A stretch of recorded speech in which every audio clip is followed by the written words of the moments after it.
아시아투데이 TV 시청자 여러분 안녕하십니까? 이지혜 토픽 진행을 맡은 이지혜입니다. 어제 대법원 판결은 사법부가 대한민국 최후의 보루가 될 수 있다는 신뢰와 희망을 보여준 그런 판결이었습니다. 우리가 지난 그 혹독했던 겨울과 또 잔인한 4월을 거치면서 정말 많이 절망하는 순간도 있었지만 그래도 그나마 희망을 놓지 않을 수 있었던 이유는 아직도 대한민국 곳곳에 이 자유의 가치, 공정과 상식, 법치의 가치를 지키는 이 보루들이 있다는 사실 때문이었습니다. 자, 오늘 제가 소개해 드릴 분도 바로 그런 분입니다. 자, 이분을 저는 이렇게 소개하고 싶습니다. 자유 대한민국을 지키는 최후 보루. 라고 좀 소개를 하고 싶습니다. 김민수 전 국민의힘 대변인 소개하겠습니다. 안녕하십니까? 네, 안녕하세요. 안녕하세요. 네, 반갑습니다. 네. 안녕하세요. 네. 선배님 참 오늘 출연해 주셔서 정말 감사드립니다. 아닙니다. 불러주셔서 너무 감사합니다. 자, 저희 아시아투데이 TV 시청자 여러분께 인사 좀 부탁드립니다. 네, 안녕하세요. 아시아투데이 우리 애청자 여러분들께 인사드립니다. 김민수입니다. 많은 이렇게 혼란 때문에 국민 여러분들께서 많이 가슴도 아파하시고 답답한 가슴이실 텐데 아시아투데이 보시면서 그래도 희망을 다시 한번 가져보시길 바라고, 우리가 약 한 달 정도 대선 남았는데 이 한 달 동안에 하나로 힘을 직결시켜서 반드시 보수 우파의 승리를 또 이렇게 만들어 나갈 수 있으면 좋겠습니다. 네, 네, 감사합니다. 네. 오늘 정말 많은 분들께서 좋아해 주실 것 같습니다. 워낙 감사합니다. 팬들이 많으셔서. 아닙니다. 네, 여러분, 네. 저희 아투TV 구독과 좋아요 또 댓글로 함께 참여해 주시면서 이 방송이 좀 널리 퍼질 수 있도록 함께 해 주시기를 부탁을 드리겠습니다. 자, 오늘 세 가지 토픽으로 함께 이야기를 해볼 텐데요. 첫 번째 토픽은 김문수 후보의 압도적 승리를 기대한다입니다.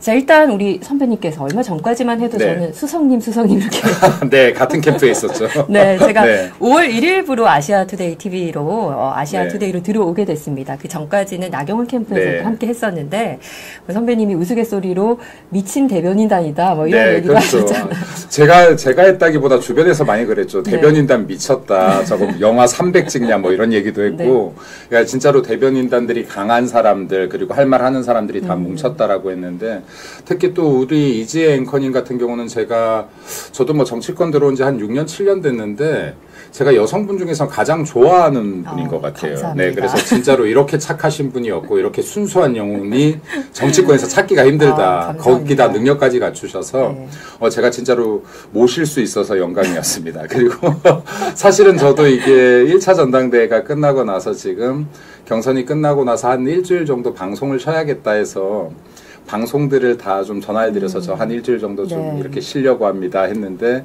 우리 앵커님께서 전화 오셔서 바로 나가겠습니다. 감사합니다. 안 그래도 선배님께서 좀 쉬고 계시다는 거 알고 있었는데 부탁을 드려서 우리 아투TV에 나와주셔서 정말 감사드리고, 저는 뭐 국민의힘이나 우리 보수 자유우파 진영에서 저도 몇 년간 이렇게 활동을 하면서 처음으로 끈끈한 동지애 그리고 한마디 한마디에 우리가 같이 싸우고 있구나. 같은 이 자유 우파의 신념을 가지고 같이 싸우고 있구나. 그 어느 때보다 처음으로 느껴본 그 동지애를 느껴봐서 정말 너무 감사드렸습니다. 저는 이게 좀 확장돼야 된다고 봐요. 그러니까 지금 보수 진영 전체가 동지애를 가져야 된다. 그러니까 지금 사실 이게 좌파 세력들 같은 경우는 이들이 나쁘든 좋든 싫든 악하든을 떠나서 정말로 뭉쳐야 될 때 하나로 딱 응집되는 이 응집력을 가지고 있거든요. 근데 보수 같은 경우는 예전에 안 그랬던 것 같은데 지금은 너무 산산이 쪼개져 있다. 그리고 뭔가 이슈가 하나 발생할 때마다 이 보수라는 지금 힘없는 국민의힘 정당 안에서도 수십 가지 갈래로 계속해서 이렇게 갈등들이 일어나다 보니까 민주당을 상대로 계속해서 지고 있는데, 이러한 부분들이 방금 우리 앵커께서 말씀하셨던 것처럼 하나로 좀 응집되는 효과들을 가지려면은 결국에는 서로에 대한 이해도 있어야 되고 하나의 목적이 좀 만들어져야 되지 않을까. 근데 지금 보수 진영을 보면은 목적을 상실한 집단 같다라는 생각이 좀 많이 들어서 가슴이 아픕니다. 강해져야 돼요. 더 강해져야 될 것 같습니다. 네, 맞습니다. 저도 그렇게 좀 가슴이 아픈 와중에 김민수 대변인이 지향하는 그런 곳이라면 믿고 달려가도 되겠다 이런 생각으로 너무 감사합니다. 갔었거든요. 진짜로 감사합니다. 함께 하셨던 뭐 김정식 대변인도 역시 아스팔트에서 싸우셨던 분, 그리고 아투TV에 우리 출연하시는 백지원 대변인 같은 경우에도 와, 정말 이 파이터다. 여전사죠, 여전사. 여전사고 네. 정말 파이팅이 엄청난. 새로운 보수 진영의 잔다르크로 맞아요. 성장할 인재라고 보고 있고요. 그리고 지금 이번에도 뭐 나경원 대표 같은 경우도 워낙 보수에 대한 이런 신념이 강하신 분이기 때문에 저도 지지를 했었었는데 진짜 이지혜 우리 앵커 같은 경우는 제가 추천을 하고 나서 칭찬을 되게 많이 받았죠. 너무 좋은 사람들이 들어왔다. 그래서 너무 좋은 사람들이다. 모르겠습니다. 네. 자. 근데 진짜 멤버들 정말 좋았던 것 같고요. 이렇게 좀 저희들처럼 좀 하나로 뭉칠 수 있으면 좋겠습니다. 네, 맞습니다. 자, 그러면 일단 나경원 의원께서 빅텐트를 실현할 용광로 리더십이 필요하다며 김문수 후보의 지지를 선언했습니다. 수석 대변인이셨으니까 가장 잘 아실 것 같은데 어떤 배경에서 지지 선언을 하신 건지 좀 자세하게 설명을 부탁드립니다. 저는 보수정당이 국민의힘 하나라고 생각합니다. 그러니까 이게 정말 보수정당이 또 있지만은 이분들께 죄송하지만 대한민국의 보수정당은 국민의힘 하나다, 실질적으로는. 네, 그리고 좌파 정당도 마찬가지예요. 민주당 하나다. 네. 왜냐하면 지금 국민들께서는 결국 선거 때가 가면 국민의힘이냐 민주당이냐를 놓고 지금 투표를 하지 그 이해 정당은 사표가 된다라는 인식이 있습니다. 그렇기 때문에 내가 진보 진영에서 설령 다른 당을 지지를 하고 있더라도 투표 때는 민주당을 찍는 것이고요. 또 국민의힘 외 보수 정당을 지지하다가도 국민의힘을 찍는 것인데 그럼 결과론적으로는 실체적으로는 지금 대한민국에는 양당제와 다름이 없다. 그럼 국민의힘과 지금 민주당이 싸우는 곳인데 이럴 때일수록 우리 보수정당 국민의힘이 중심을 명확하게 잡아야 된다라고 저는 개인적으로 생각합니다. 예를 들어서 지금 우리 자체 후보들 중에서 경쟁력이 조금 있다 없다를 따지기 이전에 우리들이 지금 항상 이때까지 보면 외부로부터 용병들을 계속해서 끊임없이 들여왔거든요. 근데 이 세계사를 보면요. 용병을 써서 이긴 사례는 있지만 끝이 좋았던 사례들이 없습니다. 그래서 지금 이제 우리들은 결국에는 우리가 용병과 외부의 힘에 기댈 수밖에 없다는 건 하나예요. 내적 역량이 약하다는 겁니다. 내부가 약하다 우리가. 그러면 지금 일단 우리들이 이 경선 과정에서 이 이유야 어떻게 되더라도 경선이 지금 대한민국의 어떻게 보면 유일한 보수정당인 국민의힘에서 지금 대통령 경선이 이루어지고 있는 거거든요. 그럼 이 안에서 최소한 후보를 뽑는 과정에서는 여기에만 집중을 해야지 맞는 것이다. 이게 국민에 대한 배신이 아닌 거예요. 국민들이 이때까지 국민의힘을 지지해주고 그리고 국민의힘에 응원해줬던 것들에 대한 배신이 아닌 겁니다. 그 수많은 당원들, 우리도 100만 넘는 당원들이 있는데 이 당원들이 당비를 매월 내면서 우리 당을 지지해줬던 거에 대한 배신이 아닌 거예요. 근데 싸워보기도 전에 우리 당엔 인재가 없어, 인물이 없어 하고 빠져버린다면 안 되는 것이다. 그렇기 때문에 지금 이러한 차원에서 나경원 지금 의원이나 뭐 저도 마찬가지지만은 우리 당의 후보들 중에서 누군가에게 힘을 실어주는 것이 맞다라고 이제 판단을 했습니다. 판단을 해서 그렇다라고 하면 우리가 이렇게 방송에서 얘기해도 되는지 모르겠습니다만은 사적 의견을 한동훈 후보가 되는 것은 바람직하지가 않다. 그럼 김문수 후보로 힘을 모아줘야지 맞는 것이 아닌가라고 개인적으로 생각합니다. 개인적 의견이라는 말씀 드립니다. 개인적으로 한동훈 후보 같은 경우는 보수 진영의 분열을 분명히 가져왔다라고 판단되고요. 지금 대통령에 대한 탄핵 국면에도 상당한 책임이 그것도 굉장히 높은 비중의 책임을 가지고 있다라고 봅니다. 예를 들어서 지금 이러한 보수의 균열과 약화를 가져왔던데 저는 개인적으로 중요한 역할을 했다라고 보기 때문에 한동훈 후보가 국민의힘의 대통령 후보가 되는 것은 그야말로 어불성설이라고 생각을 하거든요. 그럼 이러한 차원에서 김문수 후보가 당연히 대통령 후보로 뽑혀야 될 것이다. 당선돼야 될 것이라고 생각합니다. 그리고 이와 같은 뜻들을 가진 분들이 김문수 후보를 더욱더 지지하고 있는 것이 아닌가라는 생각을 하거든요. 그리고 이제 지금 마지막 토론회를 거쳤고 지금 이제 결과만 어떻게 보면 남은 상황인데요. 이제부터는 김문수 캠프 진영에서도 전략은 바꿔야 할 것이라는 말씀도 좀 드리고 싶어요. 어떤 전략으로 바꿔야 할까요? 이때까지는 보면은 반 이재명을 많이 외치셨어요. 이재명만 아니면 된다. 이재명에 반대하는 사람은 다 뭉쳐야 된다. 근데 국민들이 과연 듣고 싶은 목소리가 이것일지는 다시 한번 고민을 해봐 주셨으면 좋겠다는 말씀을 드립니다. 한 나라의 지도자가 되기 위해서는 누군가가 싫어서 뭉치는 걸 넘어서는 뭔가의 비전을 제시할 수 있어야 되거든요. 이때까지는 내부 경선이었지만 앞으로의 메시지에는 국민들을 향한 비전과 희망을 이야기할 수 있어야 될 것이고 이에 대한 구체적인 공약 전략들과 실현 계획들에 대해서도 이야기할 수 있어야 된다. 그리고 앞으로는 이재명을 이기는 것이 아니라 우리가 대선 승리의 목표가 있다라는 것을 이야기하셔야 되고 또 대한민국이 앞으로 발전할 수 있음을 이야기하셔야 된다. 그렇다라고 하면 이 경선 결과 이후에 저는 경선 결과가 당연히 김문수 후보가 이길 것이라고 저는 생각하는데요. 그리고 그랬으면 좋겠습니다. 그럼 그 이후에 우리가 진짜로 최종 싸움은 결국에는 하나 아니겠습니까? 저희가 절대 잊어서 안 되는 것은 경선에서 이기는 게 목표였던 적은 단 한 번도 없었어야 됩니다. 우리가 이겨야 되는 목표는 지금 여전히 지금까지도 민주당과 이재명을 이겨야 되는 것이고 이를 통해서 자유민주주의 국가 대한민국을 지켜야 되는 것이고 대한민국의 법치와 의회주의와 그리고 행정과 사법 질서를 지켜내야 되는 것이다. 시장경제를 지켜내야 되는 것이다. 그럼 이 확고한 목표가 있다라고 하면 이제부터는 이재명과 민주당을 이길 수 있는 전략에 초점이 더욱더 맞춰져야 될 것이고 이를 위해서는 아까 말씀드렸던 국민들께 희망과 비전을 제시할 수 있어야 될 것이라는 말씀도 드리고 싶습니다. 100% 1000% 동의하는 말씀입니다. 우리가 뭐 반한동훈을 외치는 이유는 사실은 뭐 단순히 이 인물이 싫다 이게 아니라 지금 이 탄핵 정부까지 왔던 주 원인을 제공했던 자 아니겠습니까? 맞습니다. 한때요 보수에서 한동훈 후보를 싫어했던 사람이 몇이나 있겠습니까? 저도 좋아했어요. 네, 저도 좋아했고 여기 많은 분들이 오해하시기도 하는데 총선이 끝나고 나서 많은 방송에서 한동훈 책임론을 물을 때요. 아마 제 기억이 맞다면 제가 끝까지 한동훈 한 명에게 책임을 물어서는 안 된다라고 얘기했던 사람 중에 한 명입니다. 근데요. 저는 이게 개인적인 감정으로 뭔가 이 사람을 평가하지는 않거든요. 근데 한동훈 후보에 대해서 제가 강한 비판을 하기 시작했던 것은 2019년도 패스트트랙 사건에 대해서 비판을 하는 걸 들은 이유예요. 이 사람이 지금 보수의 역사를 모르는구나. 보수의 투쟁의 역사를 모르고 보수의 마음을 이해하지 못하고 있구나. 그리고 지금 보수의 입장에서 지금 이러한 역사적 사건들을 평가하고 있지 않구나라고 판단했기 때문입니다. 그리고 그 이후에 계속해서 이런 모습을 일관되게 보여왔죠. 그리고 지금 윤석열 대통령 같은 경우에 굉장히 힘든 시기에 대통령이 된 거예요. 지금 여소야대 국면에서. 우리 여당이 정말 힘을 다 실어줘도 부족할 판에 여기에서 대통령과 반목하고 대통령의 발목을 잡고 대통령의 힘을 뺀다라고 하면 이건 여당 대표로서의 역할을 아니었던 거죠. 이거 야당 제2야당과 뭐가 달랐겠습니까? 자, 이러한 부분들이 분명히 지금 윤석열 정권의 실패를 가져오는데 큰 기여를 했는데 저는 양심이 있다라고 하면 이번 대선 후보에 출마조차도 해서는 안 된다라고 봅니다. 그럼에도 불구하고 지금 1차 경선 같은 경우에 100% 국민 여론조사였기 때문에 지금 올라왔고 또 2차 경선에서도 저는 너무나 답답한 심정입니다만은 어떻게 홍준표 후보를 이기고 올라간지 전 잘 모르겠어요. 제 상식으로는. 제 상식으로는 제가 뭐 이게 상식이 짧아서인지는 모르겠습니다만. 납득이 안 가는 전 납득이 안 갑니다. 제가 원했던 그림은 김문수 후보와 홍준표 후보가 두 분이서 맞붙는 그림을 원했는데 어쨌든 최종 경선에 김문수 후보와 지금 한동훈 후보가 올라와서 마지막 이 토론회를 거쳤고 이제 결과만 남겨놓고 있는 상황인데요.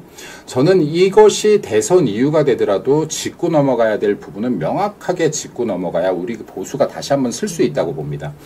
제가 지금 이제 앞으로 우리 국민의힘에서 목표를 크게 두 가지를 가져야 된다고 보는데 첫 번째는 한 달 후로 다가온 대선에서의 승리고요. 당연히. 두 번째는 대선에서 승리했다고 끝나는 것이 아닙니다. 우리는 계속해서 공경에 처할 거예요. 대선에서 이기게 되더라도 여소야대 국면은 지속될 것이고 그리고 이러한 형태라면 국민의힘은 언제든지 아주 쉽게 무너지는 둑방이 될 겁니다. 아주 소나기가 아니라요. 폭풍이 아니라 그냥 이슬비 정도에도 무너지는 지금 둑방이 될 거예요. 이러면 안 되죠. 여기에 보수 정당이 어떻게 해야지 다시 완전히 변화할 수 있는지 내적 역량을 강화할 수 있는지를 우리는 대선이 끝난 이후부터 즉시 우리가 대선에 승리를 했다더라도요. 오만할 것이 아니라 즉시적으로 바로 이 개선의 문을 넘어가야 된다라고 생각을 합니다. 그러기 위해서는 과거에 잘못된 것들을 무조건 안아주는 것이 답이 아니다. 여기에 지금 독버섯이 자라고 있다면 빼내야 된다. 다 빼내야지 보수라는 토양이 지금 건강해질 수 있는 것이지 무턱대고 앉자가 해답이 아닐 것이라는 말씀도 좀 드리고 싶습니다. 선배님께서 2019년도 패스트트랙에 대해서 어떻게 생각하는지 그 얘기를 하셨는데 그 현장에 저도 같이 있었는데 정말요? 그 2019년 패스트트랙 말고 이제 거기에 대해서 한동훈 후보가 어떻게 얘기하는지 지난 전당대회 때. 근데 그날 저도 사실 굉장히 충격을 받았었고 그 발언을 한 후에 이렇게 주변에서 국민의힘 뭐 당직자들이나 국민의힘 사람들 그리고 우리 보수 자유우파 진영의 사람들이 그날 다들 이렇게 조용히 얘기하면서 우리 사람이 아니야 이렇게 얘기를 하는 사실 좀 더 심하게 하면 많았습니다. 뒤에서 미쳤나봐라는 얘기도 많이 했죠. 어떻게 저런 얘기를 하냐. 네. 미쳤나보다. 그러니까 근데 제가 여기서 말하는 우리라는 거는 그쵸. 뭐 특정 정당을 편향해서 얘기하는 게 아니라 그럼요. 대한민국이 자유민주주의 국가고 맞습니다. 자유시장 경제 네. 국가고 이 뜻을 함께하는 지극히 상식적인 대한민국을 에서 살고 있는 대한민국 국민을 말씀을 드리는 겁니다. 그럼요. 그때 패스트트랙 막으려고 했던 게 다 뭡니까? 지금 공수처 같은 것들 아니에요. 지금 이제 시간이 지나고 나니까 문제가 되고 있다는 것이 다 밝혀지고 있는 것들이거든요. 네.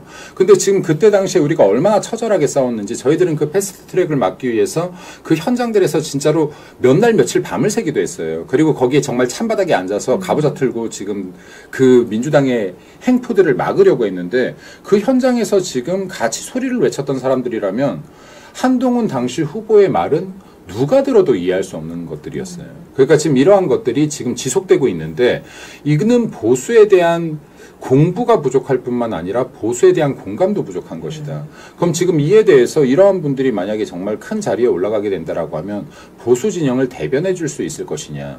항상 국민 하는데요. 보수를 대변하는 것은 국민을 대변하는 게 아니라 국민의힘을 대변하는 거라는 생각 자체가 틀렸다라고 저는 봅니다. 대한민국에서요, 국가와 국익과 국민을 위해서 지금 제대로 된 정책을 짜거나 제대로 된 신념을 이야기하고 있는 거 보수정당 하나예요. 저는 그렇게 생각해요.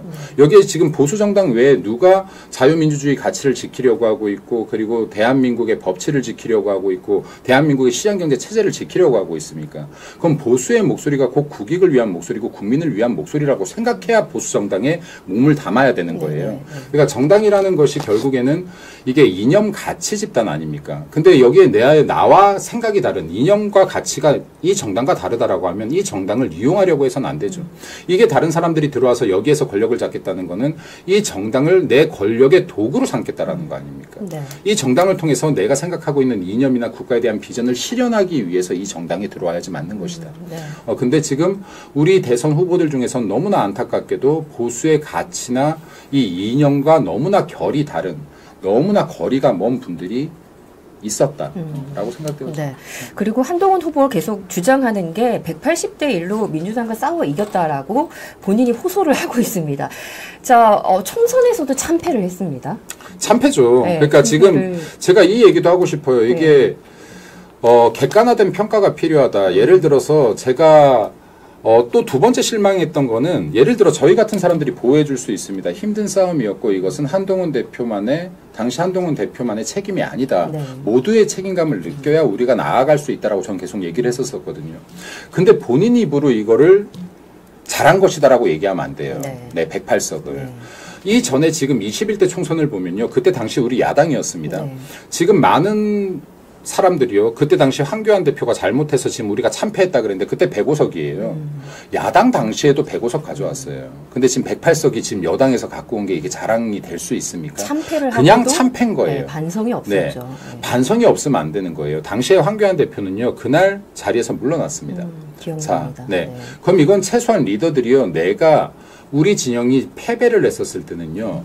이 밑에서 당신만의 책임이 아닙니다라고 할지라도 지도자라면 내가 다 떠안을게 내 책임이야라고 할 수 있어야 지도자인 겁니다. 근데 끝까지 나는 책임이 아니고 내가 잘 싸운 싸움이라고 하고 있는 거 아닙니까? 나 때문에 졌습니까? 대통령 때문에 졌습니다. 라고 하는 거 아닙니까? 나 때문에 졌습니까? 이거 뭐 최상병 때문에 졌습니다. 나 때문에 졌습니까? 하는 거 아니에요. 네. 근데 이러한 자세라고 하면 어떠한 곳에서 책임을 과연 질 수 있을지 모르겠습니다. 그리고 이번에 보궐선거 같은 경우에서도 부산에서 이겼다고 계속 자랑하는데 그게 자랑거리입니까 지금? 그러니까 자랑할 게 오죽 없으면 지금 부산에서 이긴 거를 지금 이걸 자랑이라고 힘든 선거에서 나였기 때문에 이겼다라는 말을 할 수 있습니까? 이거는 지금 본인에 대한 객관화가 전혀 되지 않았다라고 판단되어지고요. 이러한 자세라고 하면은 국정을 만에 하나라도 맡게 되었을 때 패배했었을 때는 모든 사람의 탓이고 승리했을 때는 내 탓인 거 아닙니까? 네. 이런 자세로는 리더가 될 수 없다라는 말씀을 좀 드리고 싶습니다. 네. 자, 그리고 며칠 전에 이제 4월 30일에 있었던 결승 토론 이야기도 잠깐 해보도록 하겠습니다.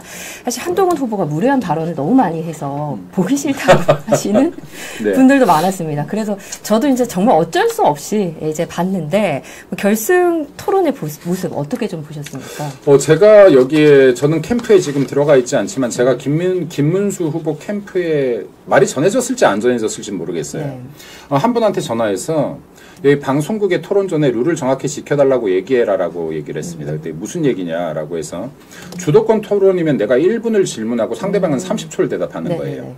자, 그러면 이 룰은 최소한 지켜져야 되는데 지금 한동훈 후보 같은 경우는 본인 주도권 토론이든 상대방 주도권 토론이든 지금 본인 시간을 훨씬 더 많이 사용했다라는 겁니다. 제가 이걸 오죽하면요 스탑워치를 켜놓고 체킹을 해봤었거든요.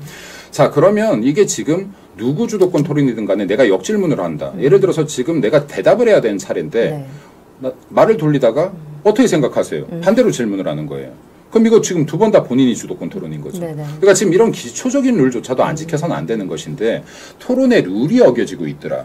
자, 그러면 이거는 지금 여기에 계속 휘말려 들어가지 말고 방송국에서 정확하게 통제를 해서 질문만 1분을 체킹할 게 아니라 답변도 30초가 넘어가면 제지를 할 수 있게끔 만들어라.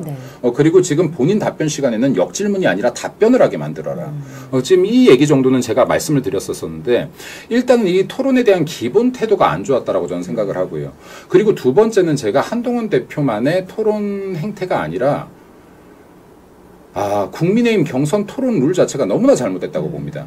만약에 지금 우리가 단일화를 함께 돼서 또 한 번의 토론회가 있다면 이런 토론은 전 지양해야 된다고 보거든요. 지금 여기에 대한민국 지도자를 뽑는 자리예요. 근데 지금 국방정책, 경제정책, 외교정책, 기타 지방정책 등등등등 출산정책 등 이거 2분 안에 대답할 수 있습니까? 여기에 과연 진정성이 묻어나올 수 있을까요? 이거는 지금 말장난에 지나지 않는다. 이거 국민들이 과연 이 사람들의 2분 답변을 듣고 저 사람 국방에 대한 신념이 확고하구나. 저 사람 경제를 제대로 알고 있구나. 저 사람 그래. 이 부분에 대해서 이 분야에 대해서 정말로 지식이 있구나. 이렇게 생각할 수 있을까요? 이거 30초 답변 1분 질문으로요. 이런 것들은 정말로 요식행위에 지나지 않는 것이다. 예를 들어서요, 정말 중요한 주제들, 국방이 됐든, 경제가 됐든, 외교가 됐든, 복지가 됐든요, 파트 나눠서 최소한 이 두 명이서 토론을 한다라고 하면 30분에서 1시간 토론해야 되는 겁니다. 그럼 못할 게 뭐 있습니까? 국민들 보십니다. 자, 국민들이요, MBC 100분 토론도 봐요. 자, 대통령 뽑는 선거인데요. 이거 100분 못 보겠습니까? 200분 못 보겠습니까? 이 사람들이요, 5분짜리 지식을 갖고 있는지 2시간짜리 지식을 갖고 있는지 얼만큼 고민했는지 충분한 대화를 통하면은 이 사람들이 내가 말을 조금 못해도, 말을 혹은 잘해도 들통날 거 다 들통난다는 겁니다. 자, 그럼 이걸 충분한 공부가 된 사람인지, 이 사람이 진짜 대한민국에 대해서 발전을 위해서 정말 진지한 고민을 했는지를 진정성 있게 토론할 수 있는 충분한 시간이 보장되어야 되는데, 이건 무슨 스피드 퀴즈 도 아니고요. 1분 얘기하고 30초 답변하고 1분 얘기하고 30초 답변하고 이렇게 하기 때문에 지금 대한민국의 보수에서 제대로 된 지도자가 뽑히지 않는다라고 생각합니다. 그리고 세상에 어떤 정당에서요 대통령 후보를 뽑는데 연설 한 번이 없을 수가 있습니까? 연설 한 번이라도 있어야죠. 정치인이 연설을 빼면 뭐가 남습니까? 토론을 빼면 뭐가 남습니까? 그럼 연설의 기회도 줬었어야지 맞는 것이고요. 그 토론의 기회도 주제별로 충분히 보장되었어야 맞다라고 봅니다. 자, 이 안에서는요, 누구나 말장난 칠 수밖에 없어요. 누구나 이건 말의 실력으로 승부를 내려고 할 수밖에 없습니다. 그래서 이건 그냥 냉정하게 말했을 때 한동훈 후보의 토론 태도 지적하고 싶지만 이것을 넘어서 당의 이러한 지금 기획에 대한 굉장히 문제가 있다. 향후에 어떤 전당대회가 됐든요. 그리고 우리가 어떠한 후보를 뽑는 이런 토론회가 된다라고 하면 국민들께 진짜로 이 사람들에 대해서 알릴 수 있는 토론회를 좀 개최해주면 좋겠다. 그리고 오늘 발표인가요? 김문수 후보께서 국민의힘의 대통령 후보로 결정이 되신다라고 하면 향후에 단일화에 대한 이야기들이 나온다. 또 토론에 대한 부분이 있다라고 하면 충분한 토론을 보장해서 국민들이 제대로 된 평가를 할 수 있게끔 만들어달라는 말씀을 좀 드리고 싶습니다. 네. 국민들께서 충분히 검증하실 수 있도록 연설과 그 토론의 시간을 좀 확보하고 보장해야 된다는 생각이 듭니다. 물 좀 마시고. 아유. 네. 이게 참 이게 요즘에 방송 주제들이 다 이래서 말하다 보면 화가 나요. 흥분이 돼서. 괜찮습니다. 네. 이 대변인께서 네. 이렇게 시원하게 얘기해 주시는 게 우리 아트TV 시청자분들이 보시면서 함께 또 공감하시는 네. 그런 부분들이기 때문에 시원하게 또 이어가시면 좋겠습니다. 감사합니다. 사실 이게 토론이라는 게 네. 말을 빨리 한다고, 빨리 되받아친다고, 상대방을 공격을 더 강하게 한다고 토론을 잘하는 건 아니잖아요. 그럼요. 그러니까 네. 예를 들어서요. 스테이블 코인 같은 경우도 그래요. 이게 대답할 시간이 굉장히 짧은데 스테이블 코인에 대해서 어떻게 생각하세요? 이거 우리가 적용하는 게 맞을까요? 아닐까요? 미국은 지금 어떻게 하죠? 이런 식의 질문이 아니라요. 갑자기 화가 나려고 네. 하네요. 그러면 이게 이 사람이 스테이블 코인을 1, 2분 떠드는 거는 책 한 권 보면 돼요. 근데 이게 지금 예를 들어서 이러한 코인의 문제라든가 그리고 가상화폐에 대한 문제들이 향후 정말로 어떤 세계적인 정세의 변화를 가져올지 이게 우리나라에 어떤 영향을 미칠지 그럼 우리나라가 이에 맞는 대응을 하는 것은 어디에서부터 시작돼야 되는지 여러 가지 의견을 나누기 위해서는 하나가 답이 아니거든요. 네. 예를 들어서 이건 한동훈 후보가 얘기하는 것도 답이 아닐 수 있고요. 김문수 후보가 얘기하는 것도 답이 아닐 수가 네네. 있어요. 제가 얘기하는 것도 답이 아닐 수가 있죠. 그렇다라고 하면 이런 건 수기의 과정이 필요한 거예요. 그리고 정말로 경제 쪽의 전문가들이 같이 앉아서 얘기할 만한 것들이거든요. 네.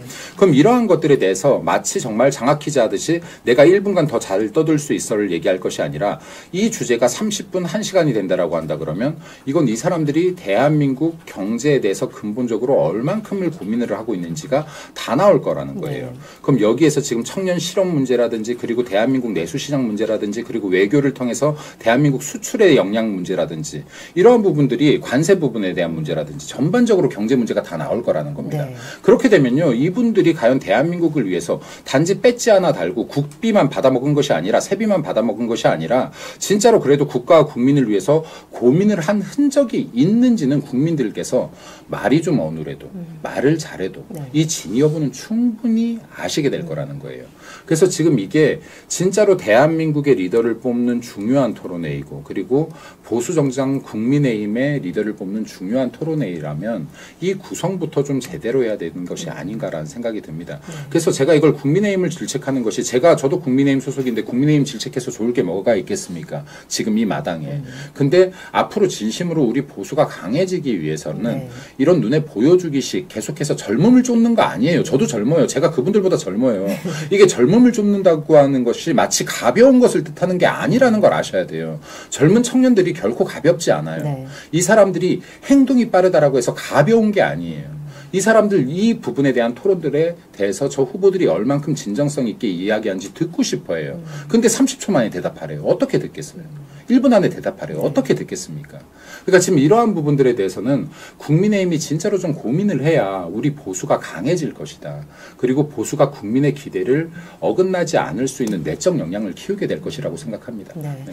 좀 변했으면 좋겠습니다. 네, 맞습니다. 선배님도 학생들을 가르치시기도 하고 네. 면접도 많이 보셨겠지만 저도 이렇게 아나운서 면접 보다 보면은 점수를 매기다 보면은 뭐 오디오 점수, 비디오 점수, 그쵸. 내용 점수 이렇게 점수를 쭉 네. 매기다가 이런 경우가 있어요. 정말 1점에서 10점 다, 10점 다 만점인데 이상하게 뽑고 싶지가 않아. 이런 사람이 있거든요. 그게 어떤 부분이냐면 인성의 문제예요. 점수화되지 않은 인성인데 모든 말도 잘하고 외모도 뛰어나고 뭐 한데 인성 부분에서 뭔가 마음이 가지 않는 그런 경우가 있거든요. 저는 한동훈 후보가 특히 김문수 후보에게 전과에 대한 말을 하는 부분을 보고 아무리 한동훈 후보가 말을 잘한들, 말을 빨리 한들, 공격을 한들 국민들께서 저 장면을 보시면서 과연 대통령 후보로서의 어떤 자질, 인성을 납득을 하실 수 있을까 이런 생각이 들었는데 어떠세요? 저는 인성이 굉장히 중요하다고 봐요. 왜냐하면 이 인성이 바르게 잡힌 사람들은요. 일에 대한 태도도 마찬가지의 결과를 가져옵니다. 제가 뭐 조그만한 중소기업을 가지고 있잖아요. 제 대학교 때 창업을 해서. 네. 근데 지금 제가 면접을 안 본 지는 너무 오래됐지만 제가 초창기에 1인 기업으로 시작을 했으니까 처음에 직원들 면접을 제가 주로 봤을 거 아니에요. 그때 당시에 제가 꼭 면접장에 그러니까 면접자에게 종이컵에 차를 꼭 내주라고 제가 시켜요, 직원들에게. 네네. 그러면 저는 사실 이력서도 한 번도 본 적이 없어요. 네. 초창기에. 네. 이력서는 뽑은 다음에 봅니다. 네. 근데 이 친구들이 뭘 보냐면요. 한 5분, 10분 이야기를 하다가 이 친구들이 나갈 때 의자를 밀어놓고 나가는지 본인이 마신 차를 들고 나가는지 네. 네. 네. 그 이 친구들을 대다수 뽑았어요. 저희 회사에 15년, 20년 된 친구들이 굉장히 많거든요. 네.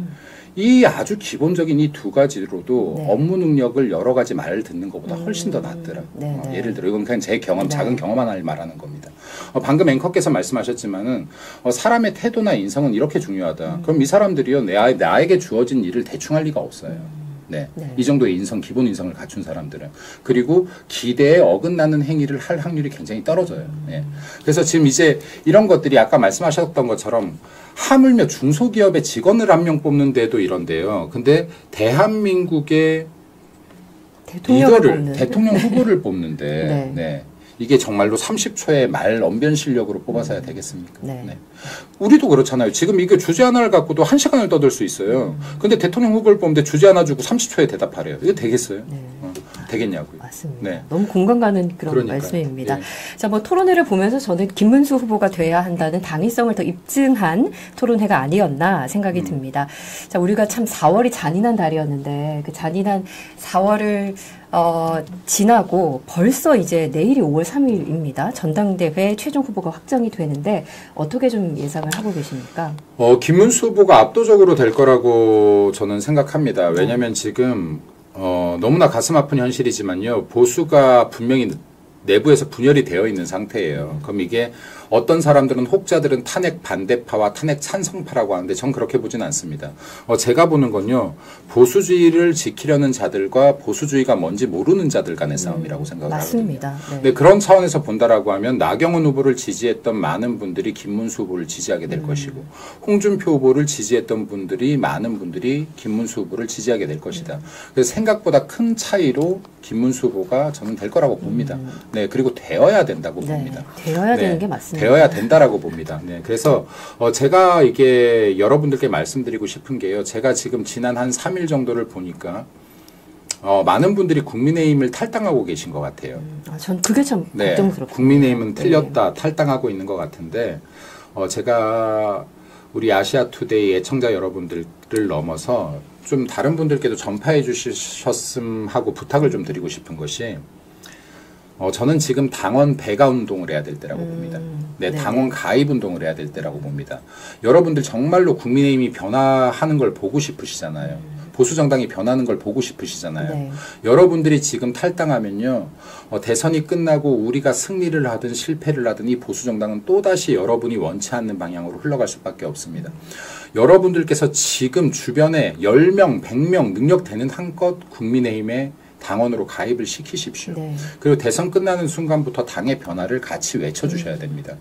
그리고 지금 이게 정말 만만한 게 아닌 게요. 책임당원이 1,000원을 내시잖아요. 네네. 한 달에. 네. 그럼 이게 100만 명이라고 가정을 했었을 때요. 이거 얼만가요, 한 달에? 10,000원, 100,000원, 100만 원, 1,000만 원, 억, 10억이잖아요. 네. 한 달에 10억 아니에요, 이거? 우리 당원들이 내는 당비가요, 결코 적지가 않아요. 1년이면 120억이잖아요. 네. 자, 이런 당원들의 당비로 의해서 지금 당이 움직이고 있는 거예요. 지금 탈당하실 게 아니라 입당을 주변에서 더 끌어당기셔야 됩니다. 그래야 변화됩니다. 100만 명 중에요. 여러분들과 같은 생각을 가진 분이 10,000명뿐이 없으면 당을 변화 못 시켜요. 근데 10만 명이 있고 20만 명이 있고 30만 명이 있으면 당을 변화시킬 수 있습니다. 네, 당을 변화시킬 준비를 하셔야 됩니다. 네. 우리 당 이 상태로 가면 보수정당이 힘을 잃게 될 거예요. 정말로 가치를 다 잃게 될 겁니다. 우리가 대선에 이겨도 똑같은 결과를 가져오게 될 거예요. 네, 그러니까 여러분들께서 네. 지금부터 반대로 입당운동, 당원 배가 운동을 하셔라. 네. 네, 그리고 진짜로 보수주의와 자유민주주의의 가치를 외칠 수 있는 이 국민들의 힘이 얼마나 무서운지 우리 당에서부터 보여주셔라. 네, 당의 변화를 이끌어내지 못하면 보수의 변화를 이끌어내지 못하고 보수의 변화를 이끌어내지 못하면 대한민국의 발전을 이끌어내지 못한다고 생각합니다. 그리고 이 역량은 국민들에게뿐이 없다라고 봅니다. 네. 네. 네, 맞습니다. 지금 탈당하지 맙시다. 네. 어제 했어요. 보수우파 지켜야죠. 이렇게 댓글로 써주고 계시는데요. 함께 해주셔서 정말 감사를 드립니다.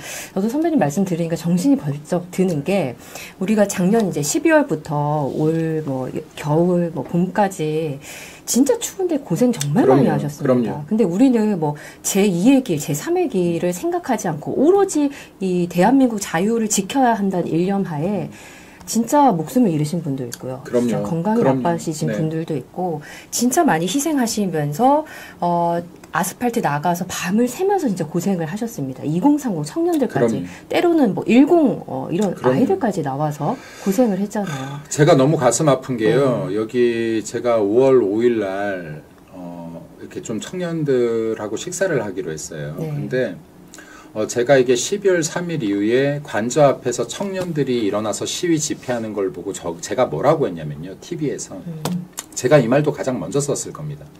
대한민국 제2의 보수주의의 운동의 시작이고 그리고 제2의 민주화 운동의 시작이다라고 얘기를 했어요. 제가. 네. 네. 저는 진짜로 그 광장에 서 있는 청년들 2030, 10까지 나온 청년들의 현장을 보고 진짜로 이게 보수를 사랑하는 사람이면 누구나 눈물이 났을 거예요. 야, 우리가 그토록 바랬던 청년들인데 우리가 보수 정당 국민의힘에서 그렇게 제발 좀 청년들의 지지를 얻으려고 해도 안 얻어졌던 건데 계엄 이후에 청년들이 자발적으로 일어선 거 아닙니까? 네. 자유민주주의 대한민국 지키겠다고 자발적으로 일어선 거잖아요. 그럼 이거를 지금 보수주의 운동이나 제2의 민주화 운동이라고 비교하자면 뭘로 비교할 수 있겠습니까? 전 이 큰 원동력이 정말로 대한민국을 이끌어 나가는 중요한 원동력이 지금도 될 수 있다라고 봐요. 근데 보수 정당이 이 힘을 하나로 모아내질 못했어요. 네. 지금 청년들이요, 여기에서도 외치고 저기에서도 외치고 이제 각자 외치고 있어요. 얼마나 가슴 아프니까. 네. 이거는요, 누구 한 명 특정인이 끌어주려고 하는 순간 이게 사심을 내려놨어야 돼요. 근데 많은 분들이 또 사심을 갖고 이 청년들을 움직이려고 했어요. 네. 접근을 했어요. 자, 이때 국민의힘이 만약에 이 청년들의 마음을 안아줄 수 있었다라고 하면 보수 정당이 향후 20년간은 튼튼했을 겁니다. 지금 20대 청년들이요, 20대가 되면요, 20년 후가 되면 40대가 돼요. 네. 그럼 그 아이들이 또 자라요. 네, 보수의 가치가요, 대를 이어서 전달될 수 있는 기회였습니다. 보수 정당이 지금 어떤 기회를 놓쳤는지 돌이켜 보셔야 돼요. 이 청년들의 힘을 왜 하나로 모아내지 못했는지 이것부터 가장 강하게 반성해야 됩니다. 그리고 그때 당시에 우리와 함께 광장에서 수없이 외치셨던 수많은 청년분들이 계신데 이분들께도 저는 말씀드리고 싶어요. 진짜로 보수정당을 변화를 원하고 대한민국 변화를 원하면 이럴 때일수록 국민의힘에 입당을 하셔서 그 힘을 하나로 모아주세요. 네. 네. 그래서 당의 변화를 외쳐주시고 보수의 변화를 외쳐주십시오. 대한민국의 변화를 외쳐주셔야 됩니다. 네. 실망했다고 이탈하기 시작하면요, 이 정당에 자기뿐이 모르는 사람들뿐이 안 남아요. 내 이익을 위해서 정당 활동하는 사람뿐이 안 남습니다. 네. 그렇게 되면 이 당은 계속 무너져요. 근데 뜨거운 가슴으로 광장에 나와서 모두가 탄핵 반대를 외치시고 자유 대한민국을 외치셨던 분들이 이 당에 들어오셔야 이 당이 변화할 수 있습니다. 그리고 우리 보수정당은 지금 대선 이후가 더 문제입니다. 대선 이후부터 이 보수정당을 다시 완전 해체 수준까지 끌고 가서 다시 이건 되살려내야 됩니다. 그러지 않는다라고 하면 이거 대한민국의 보수정당이 무너지면 결국에 뭐 남습니까? 대한민국의 좌파정당 하나 남는 겁니다. 좌파정당 하나 남는 거예요. 그리고 지금 국민의힘은 이미 껍데기가 보수정당인 것이지 내부로부터는 보수의 가치를 많이 잃기 시작했다라고 보거든요. 이거를 다시 바로 세우기 위해서는 많은 분들의, 많은 국민들의 동참이 필요합니다. 이 당을 진짜로 살리고 대한민국 보수를 살리려고 하면 진짜로 더 많은 가입을 하셔서 이 안에서부터의 역동적인 변화를 끌어내달라는 말씀, 부탁을 좀 드리고 싶습니다. 그런 역동적인 변화를 이끌 수 있는 게 바로 청년들의 힘이 아닐까 싶습니다. 제가 한참 그 시기 때 저도 뭐 한남도 관잡도 가기도 하고 광화문도 가고 여의도도 가고 하는 와중에 좀 걱정이 되더라고요. 왜 걱정이 됐냐면 한동훈 그 전 대표가 눈에 보일 때는 어떤 행동을 하고 있었는지 다 보였는데, 그렇죠. 네. 대표를 이제 내려놓고 무슨 일을 하고 있을까 좀 걱정이 되더라고요. 그래서 저는 그 위드훈이 카페 가입은 안 하고 이 사람들, 이 세력들이 어떻게 움직이고 있나 가끔 한번 들어가서 글 제목은 확인을 할 수 있었거든요. 그럼요. 근데 그때 우리가 그렇게 싸우고 있을 때, 국가를 위해서 차가운 거리에서 싸우고 있을 때 국민의힘 당원 가입을 다들 하고 있더라고요. 그들은 대선을 준비하고 있었던 거예요. 그러니까 이게 얼마나 무서운지 보세요. 그러니까 지금 우리가 원치 않는 보수주의자들은 지금 이러한 틈을 타서 계속 당원 가입을 하고 진짜 보수를 아끼고 대한민국을 걱정하는 분들은 이럴 때 이탈을 해버리면요, 결국에는 보수정당 하나가 사라지는 겁니다. 대한민국, 다시 말씀드리지만 대한민국의 국민의힘이 밉든 좋든 사라지는 순간 좌파정당뿐이 안 남습니다. 이거 굉장히 위험한 거예요. 네, 그렇기 때문에 지금 이 보수를 완전히 지금 뜯어 고치기 위해서는 여러분들의 더 많은 당원 가입이 필요로 하다. 그래서 주변에서 정말 가족들까지 그리고 친구들까지 설득해서 당원 가입을 많이 시키시고 그리고 이 안으로부터의 변화를 만들어내야 되는데 이것은 여러분들이 할 수 있다는 말씀을 드립니다. 네. 그리고 우리 국민의힘 당원이요 100만 명뿐이 안 돼요. 네. 자, 이 말 뭐냐면요. 여러분들 광장에서 한겨울에 함께 뛰셨던 분들 제가 볼 땐 100만 명 됩니다. 네. 네. 언론에서 맨날 3만 명, 5만 명 모였다라고 하는데요. 제가 2019년도부터 이 문재인 정권 당시부터 투쟁을 하면서 이 인원수 대충 알거든요. 전국 단위로 모이셨던 분들, 뜨거운 피를 가지셨던 분들 제가 볼 때 최소한 4, 50만 명 넘어가요. 네. 이분들이 가입하시면요. 국민의힘 당원의 절반을 장악합니다. 그럼 여러분들께서 외칠 수 있어요. 네. 보수정당 변화라고, 국민의힘 물갈이 하라고, 국민의힘 바뀌어야 된다고, 네. 대한민국 살려내야 된다고 니네가. 여러분들께서 외칠 수 있고 여러분들의 힘이 한 군데로 직결되는 거 여러분들 눈으로 확인할 겁니다. 네. 근데 지금 이탈하시면 영원히 여러분들이 원하는 보수정당 태어나지 못합니다. 하나로 힘을 뭉쳐주시면 감사하겠습니다. 네. 자, 자연스럽게 오늘 두 번째 토픽으로 가보도록 하겠습니다. 이재명 선거법 사건이 네. 유죄 취지 파기환송이 됐습니다. 우리가 참 희망 공헌한다 이런 상처를 좀 많이 받았어서 어제는 사실 마음을 내려놓고 안 보다가 아시아투데이 저희 공매 5층에서 네. 보면서 이렇게 지나가면서 슬쩍 봤는데 몇 개 단어를 듣다 보니까 이거 뭔가 희망이 보이는데 했는데 유죄 취지 파기환송이 나왔습니다. 자, 일단 조희대 대법원장을 보면서 진짜 공정하게 진행을 하고 사건을 충실하게 심리한 뒤에 판결문을 담아낸 원칙주의자다. 아직도 이런 분이 계시는구나. 참 감사하다 이런 생각이 들었는데 어떻게 보셨습니까? 일각에서는 왜 파기 자판을 안 했느냐 하는 이야기도 있는데 저는 조희대 대법원장이 할 수 있는 모든 걸 다 했다라고 봅니다. 예, 그리고 거기에 흔들림이 없었던 대법관 분들께서도 할 수 있는 모든 걸 다 했다고 봅니다. 예를 들어 우리들이 상대방 입장에서 생각을 안 해서 그런데요. 우리가 만약에 그 자리에 있었다라고 하면 지금 파기환송조차도 굉장히 만만치 않은 결정이었을 겁니다. 왜냐하면 누가 봐도 지금 이재명이라는 자가 압도적인 대선 후보이고요. 네. 그리고 지금 이게 자칫하면은 민주당으로부터 정치적인 판결이라는 공격을 받을 소지도 다분하고요. 네. 그리고 앞으로 민주당이 만에 하나 정권을 잡게 된다면 본인들의 개인 사생활들도 꼬일 가능성이 있고요. 위협이 있고요. 네, 그럼에도 불구하고 지금 파기환송까지 결정을 했다라는 것은 이것만으로도 할 수 있는 모든 걸 다 했다. 이건 충분히 박수를 보내드려야 된다라고 생각합니다. 그리고 지금 민주당의 문제인데요. 이게 지금 뭐 파기환송이 됐다라고 해서 지금 30여일 뿐이 안 남은 대선에서 이전에 결정이 나올 것이냐 말 것이냐 이것을 예단하는 것도 쉽지 않지만 무리가 있지 않을까 하는 생각합니다. 개인적으로. 근데 우리들이 지금 파기환송이 됐다라고 해서 여기에서 또 큰 희망을 너무 갖지 말자. 저는 그냥 이 말씀 드리고 싶어요. 냉정하게. 네. 파기환송의 결과로는 이미 만에 하나 대선 전에 이게 결정이 안 난다라고 해도 이재명의 지지율 최소 2, 3%에서 맥스 5% 정도는 깎아냈을 것이다라고 저는 보거든요. 네, 그러면 이걸로 충분히 만족하자. 예를 들어 지금 이재명이 최근에 뭐 지지율 50% 넘는 국면들을 보이고 왔는데 우리가 여기에 우리 국민의힘의 후보가 확정이 되고 그리고 단일화가 어떤 식으로 될지 모르겠지만 단일화까지 확정이 되는 순간에요. 이것은 오차범위 5, 6% 내로 줄어들게 될 겁니다. 근데 여기에서 만약에 파기환송 결정으로 3에서 5% 정도의 지지율을 빼내는 효과를 갖고 왔다 그러면 이것만으로도 충분하다. 이것만으로도 국민들에게 올바른 판단을 할 수 있는 기회를 약간 열었다. 이거면 충분하니 이제부터는 우리가 할 수 있는 거에 집중을 해야 된다. 그럼 우리가 할 수 있는 게 뭐냐? 아까도 말씀드렸지만은 국민들은요 이재명이어서 안 된다라는 얘기를 듣고 싶어 하지 않아요. 자, 민주당은 어떤 공격할까요? 내란 주동자와 내란 공범자 이 공격하지 않겠습니까? 얘네들이 공격할 게 이것뿐이 없어요. 자, 이것뿐이었고 만약에 후보들의 개인적인 문제가 아니라고 하면 이게 메인 전략이 될 것인데 우리가 똑같이 이재명이어서 안 된다. 반 이재명을 욕하는 걸 전략으로 삼으면 우리들은 필패하게 될 것이란 말씀을 드립니다. 왜냐하면 저는 이 말씀을 몇 군데 방송에서 했는데 이재명은 완전 무결한 사람이다. 흠이 하나도 없는 사람이다라고 얘기했습니다. 왜? 이미 전과 사범이에요. 12개 혐의로 5개 재판을 받고 있어요. 근데도 저 지지율이에요. 이 정도 됐으면요 완전 무결하다고 봐야 돼요. 이 사람 까질 게 다 까졌어요.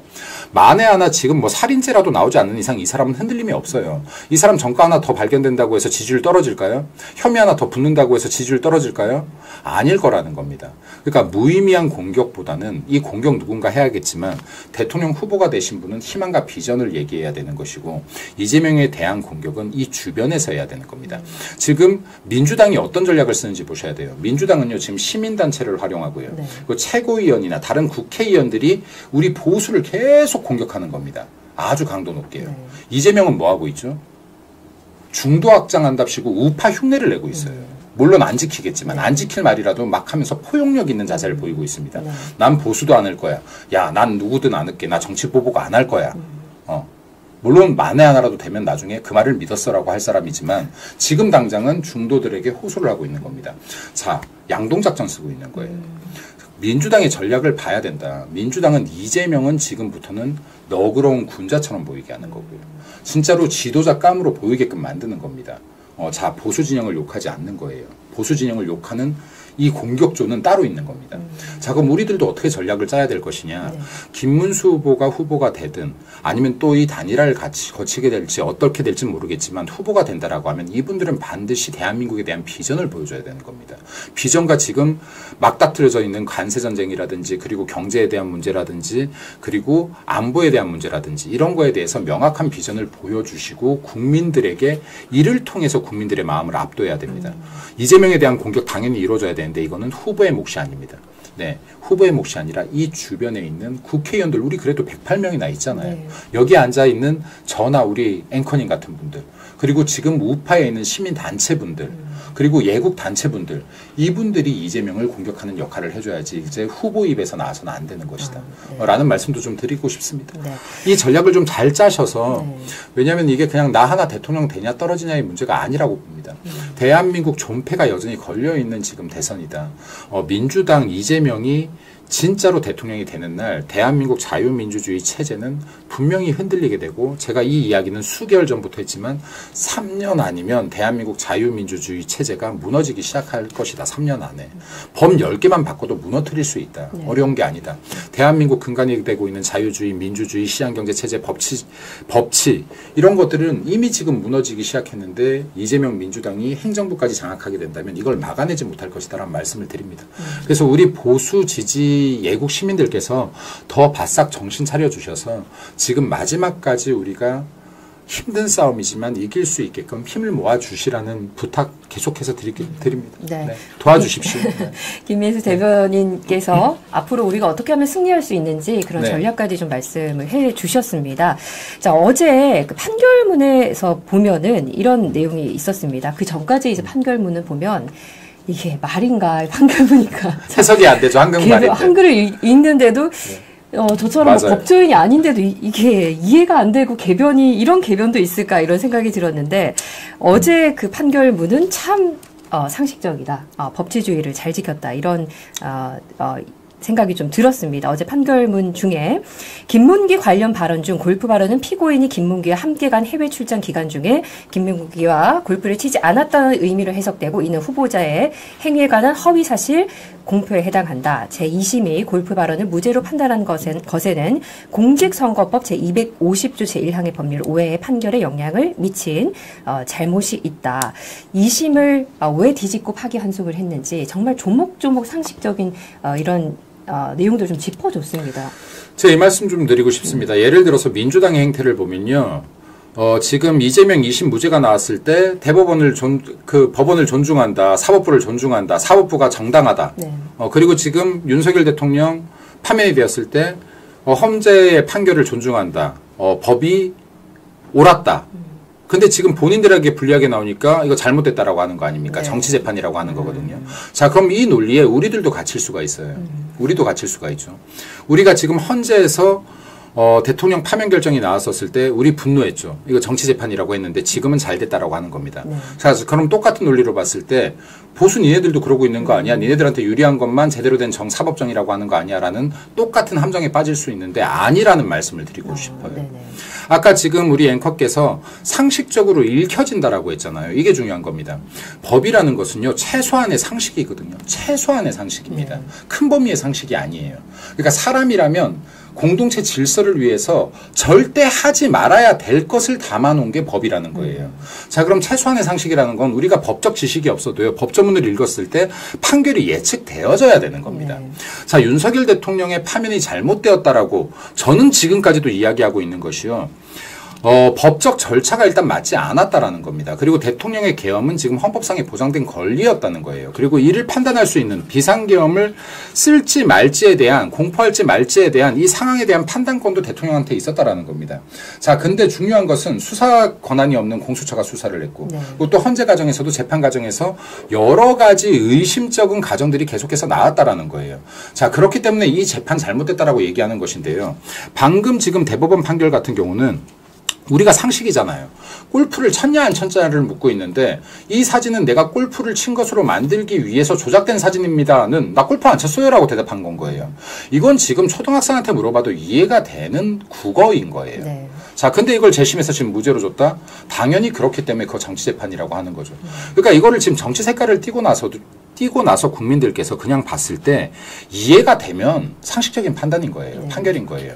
그 법은 절대 국민이 해석하지 못하는 수준으로 판결이 나서는 안 되는 겁니다. 아까도 말씀드렸지만 법의 기본은요, 최소한의 상식이에요. 네. 근데 이 상식을 벗어난 판결이 나오면 이거는 잘못된 것이죠.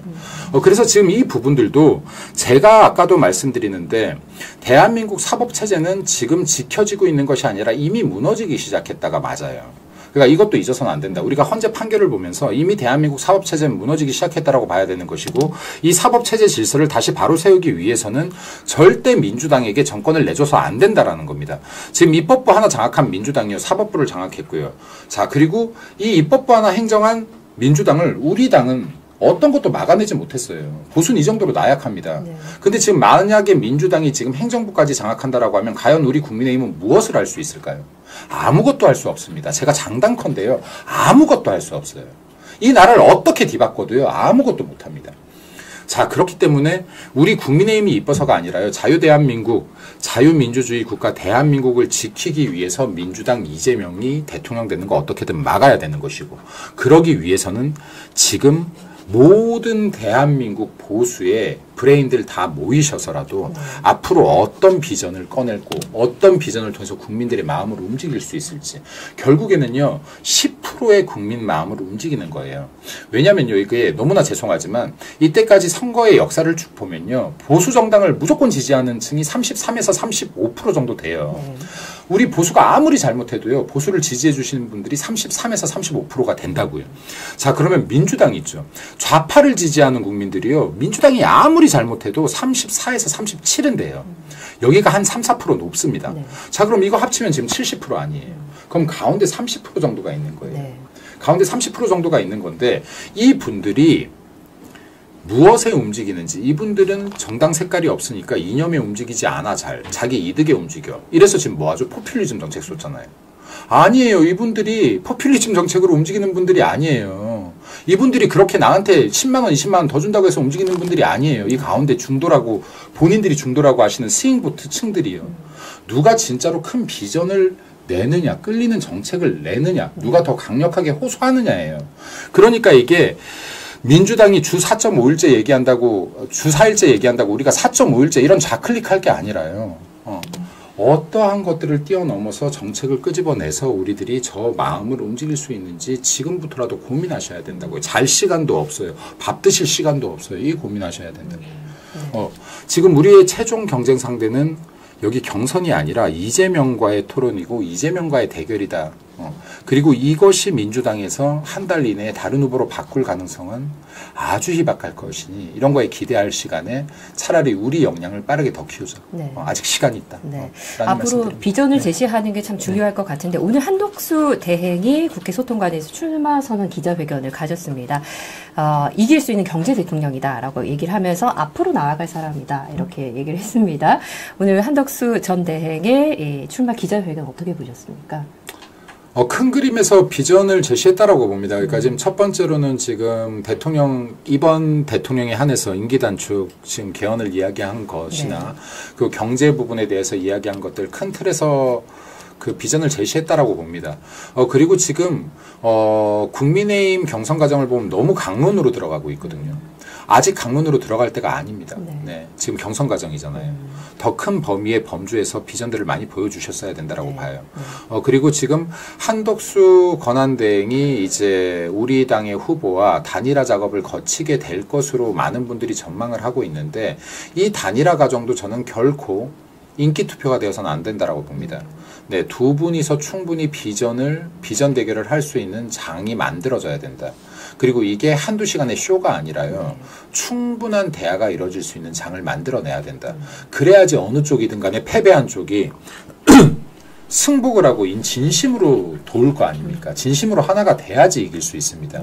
예를 들어서요. 형식상 승복하고 도울게 하는 것과요. 내가 진심으로 우리가 보수가 이겨야 되겠어라고 해서 돕는 건 차원이 다릅니다. 네, 그래서 결국에는요. 제가 홍준표 시장님도 은퇴를 선언하셨지만 홍준표 시장님 애국심 없는 분이 아니세요. 이분도 도울 겁니다. 분명히 도울 거라고 저는 보거든요. 하나가 될 거라고 봐요. 자, 후보가 결정되면.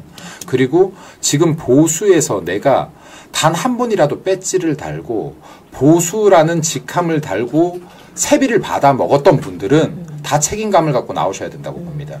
정말로 대한민국 무너지는 것을 막아내야 되는데 내 작은 힘이라도 다 거들어야 된다고 봅니다. 그러기 위해서는 보수 단일화 과정 역시도 투명해야 될 것이고 국민들도 납득할 수 있고 지지자도 납득할 수 있고 후보까지도 납득할 수 있어야 될 것이다. 이 장을 반드시 국민의힘에서 만들어 달라라는 말씀을 드리고 싶습니다. 비전은 김문수 후보 그리고 한덕수 후보 누구에게나 있을 수 있지만 이 비전들 국민들이 3, 4분 내에 알아들을 수 있겠습니까? 전 못 알아듣겠는데. 그렇죠. 네. 그래서 3, 4분에 알아듣게 하려면요. 결국에는 우리가 말장난을 하는 수밖에 없어요. 예를 들어 연설을 2분 안에 끝내라고 하면요. 2분 안에 내가 화려한 언변을 가시하는 수밖에 없어요. 내 진정성을 담아내지 못하는 거예요. 네, 이분들이 진정성 있는 정책 싸움을 할 수 있는 장을 꼭 만들어달라는 말 국민의힘에 부탁드리고 싶습니다. 네. 오늘 대변인 말씀을 들으니까 조금 주저했던 그런 마음들이 다시 싸워야겠다. 정말 살아가니 자유대한민국 지켜야 되겠다. 이런 마음이 더 많이 생긴 것 같습니다. 지키고 싶습니다. 지켜주셔야 됩니다. 그래서 이게 진짜로 많은 분들이 마음이 아프시니까 내려놓기도 하시고요. 그리고 이때까지 지금 12월 3일부터 이렇게 싸워왔던 가정, 우리가 하나 돼서 싸웠던 가정들을 우리가 싸우면 뭐해 다 틀렸는데 내려놓기도 하시고 그리고 뜨거운 열정이 좀 가라앉기도 하셨는데 아닙니다. 지금이 가장 뜨거워야 될 때라고 봅니다. 왜냐면요. 30일 후에 우리가 그토록 걱정했던 진짜로 민주당 이재명의 정권이 된다라고 하면 우리가 정말로 지키려고 했던 자유 대한민국, 대한민국의 미래, 우리 아이들이 살아갈 대한민국이 무너질 수 있습니다. 그래서 여러분들께서 너무나 죄송하지만 여러분들께 힘내달라는 것도 죄송하고 그리고 국민 여러분들에게 대한민국 좀 지켜주세요 하는 것도 너무나 염치가 없지만 여러분들이 아니면 보세요. 누가 지키겠습니까? 지금 보수 정당은 대한민국을 지킬 힘이 저는 없다라고 봐요. 국민 여러분들께서 다 힘을 모아주시지 않으면 대한민국 진짜로 지켜내지 못할 수 있습니다. 여러분들께서 마지막까지 지치지 마시고 꼭 대한민국 지켜주시길 간청드리고 부탁드립니다. 네, 감사합니다. 대한민국을 지키는 건 우리 함께하고 계신 여러분들 한 분 한 분의 힘인 것 같습니다.